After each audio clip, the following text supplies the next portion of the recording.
Assalamualaikum, salam sejahtera dan selamat kembali ke channel Abang.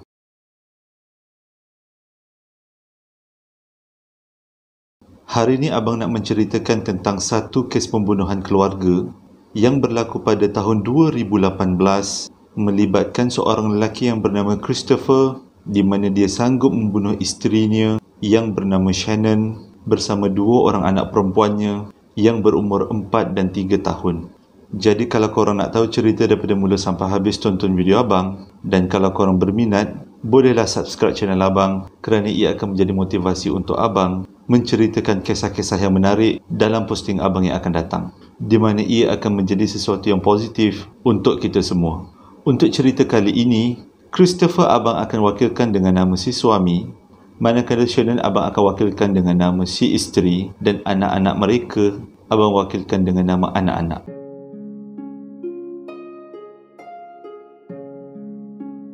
Si isteri telah pulang daripada Arizona dalam satu rangka lawatan kerja pada 13 Ogos 2018. Si isteri telah tiba di rumah pada 1.48 pagi, di mana pada waktu itu si ayah ada di rumah bersama anak-anak perempuannya.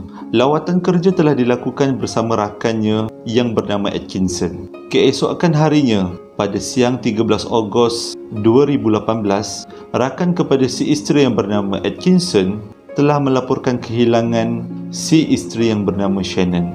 Ini kerana Atkinson mendapati Shannon tidak datang ke pejabat kerana pada pagi itu mereka akan mengadakan satu mesyuarat yang sangat penting. Jadi adalah sangat mustahil Shannon tidak datang ke pejabat pada waktu itu atas alasan yang biasa.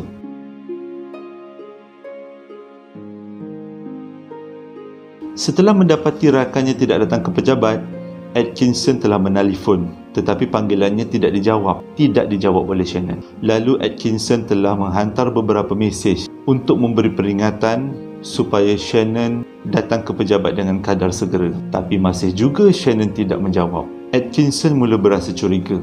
Selepas mesyuarat tamat pada jam 12.10 tengah hari, Atkinson telah datang ke rumah Shannon. Pintu diketuk beberapa kali tetapi tiada jawapan. Atkinson telah menelefon si suami, iaitu Christopher. Tetapi jawapan yang diberikan oleh Christopher, dia masih di pejabat. Dia tidak bertemu dengan Shannon dan anak-anaknya.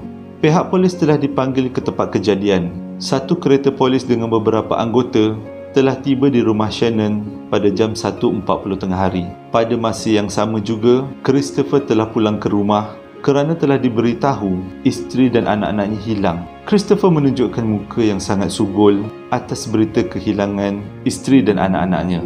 Dengan kebenaran yang diberikan oleh Christopher, pihak polis telah memecah masuk rumah dan menggeledah ke seluruh rumah hingga keluar rumah. Kelibat Shannon dan anak-anak Christopher tetap tidak kelihatan. Tetapi terdapat beberapa barang bukti yang telah dijumpai oleh pihak polis. Antaranya ialah beg tangan kepunyaan Shannon, di mana di dalamnya ada telefon dan juga kunci. Pihak polis telah menggeledah garaj dan mendapati kereta Shannon masih ada lagi di garaj bersama dengan tempat duduk kanak-kanak yang tidak berubah arah. Pihak polis juga telah menjumpai cincin perkahwinan di atas katil di bilik tidur utama.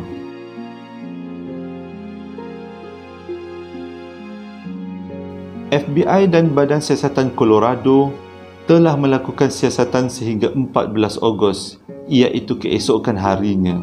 Mengikut siasatan yang dilakukan oleh pihak polis dan keterangan yang diambil daripada Christopher ada memberitahu bahawa dia tidak menemui isterinya dan juga anak-anak mereka sejak jam 5.15 pagi pada 13 Oktober 2018. Ini kerana pada pagi itu, mengikut apa yang dikatakan oleh Christopher, dia tergesa-gesa ke pejabat dan dia masih mendapati Shannon masih tidur bersama anak-anaknya.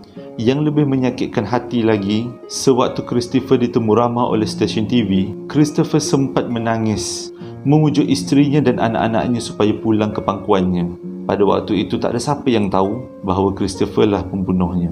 Anjing pencarian digunakan untuk menjejak Shannon dan anak-anaknya, tetapi masih juga tidak berjumpa. Seharian pihak polis mencari pada 14 Ogos 2018. Keesokan harinya pada 15 Ogos 2018, Christopher telah ditahan oleh pihak polis. Ini kerana melalui keterangan yang diberikan oleh Christopher adalah tidak selari dengan ujian pilograf yang dilakukan oleh pihak polis. Pihak polis telah mendapati Christopher telah menipu dalam memberi keterangan. Atas desakan dan siasatan polis, akhirnya Christopher mengaku bahawa dialah yang membunuh Shannon dan 2 orang anak perempuannya dengan menggunakan selimut. Tetapi sebelum Christopher mengaku dengan lebih lanjut, dia meminta pihak polis untuk dia bertemu dengan ayahnya kerana ada sesuatu yang hendak disampaikan.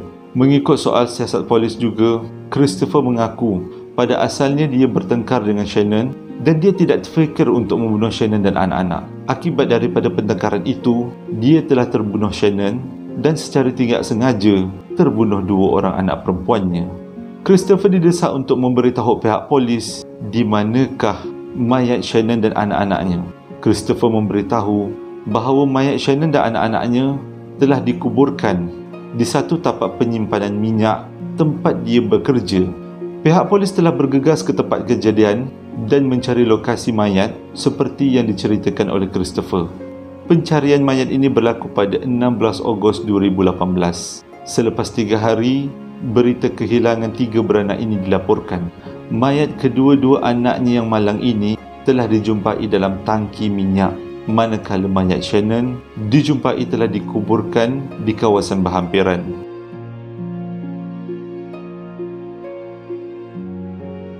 Pada 21 Ogos 2018, Christopher telah dibicarakan dan dijatuhi hukuman. Ini kerana dia telah mendapati membunuh 5 nyawa, bukan 3. Ini kerana setiap kanak-kanak yang belum berumur 12 tahun, pertuduhan dilakukan sebanyak 2 kali. Jadi setelah dicampurkan, Christopher menghadapi 5 pertuduhan membunuh kelas pertama. Ikat jamin Christopher telah dibatalkan oleh pihak mahkamah. Dia tidak layak untuk dijamin. Tapi setelah melakukan tawar-menawar, ikat jamin Christopher telah ditetapkan sebanyak 5.5 juta. Kes ini telah dibicarakan di Mahkamah Penganiayaan Keluarga. Mengikut pendapat seorang bekas FBI yang bernama Candace DeLong, beliau menyatakan bahawa inilah kali pertama kes seumpama ini berlaku, iaitu seorang bapa telah membunuh isteri dan anak-anaknya tetapi tidak membunuh diri kemudiannya.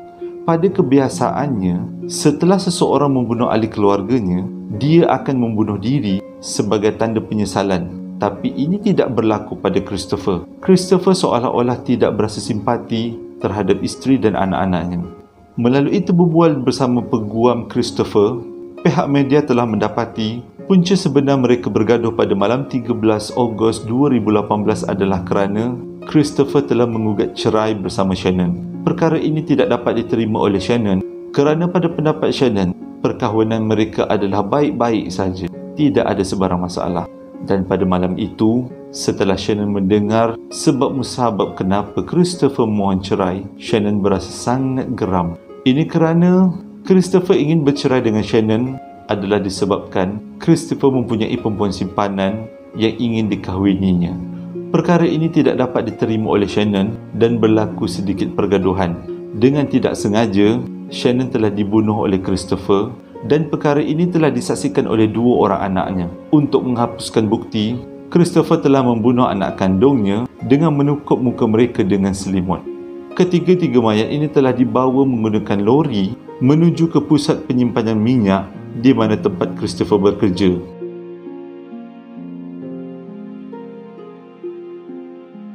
Pada 6 November 2018, Christopher mengaku membunuh isteri dan anak-anaknya demi cintanya terhadap wanita lain. Tetapi Christopher tidak dijatuhi hukuman mati kerana atas beberapa sebab sewaktu pembicaraan. Tetapi Christopher telah dijatuhi hukuman penjara seumur hidup. Di atas pertuduhan membunuh 2 orang anaknya, Christopher telah dijatuhi hukuman 48 tahun penjara. Di atas pertuduhan membunuh isterinya Shannon, Christopher telah dijatuhi hukuman penjara selama 36 tahun. Pada 3 Disember 2018, Christopher telah dipindahkan ke penjara lain. Ini adalah untuk mengelakkan perbalahan yang mungkin terjadi di dalam penjara. Ini kerana kesalahan membunuh ahli keluarga adalah sangat berat dan tidak dapat diterima oleh ahli-ahli penjara yang lain. Pada 5 Disember 2018, Christopher telah ditempatkan di penjara Dodge dan menjalani hukuman penjara seumur hidup di sana. Penjara ini terletak di Wisconsin, Amerika Syarikat.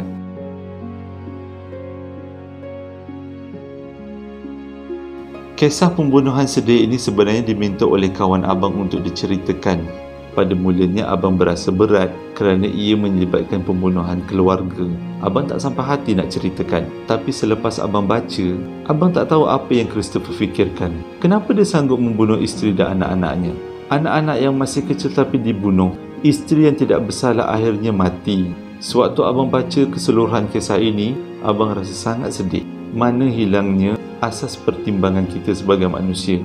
Abang harap cerita kali ini akan memberi pengajaran yang baik untuk kita semua. Ada hikmah di sebaliknya, mengajar kita supaya lebih bersabar di atas permasalahan keluarga.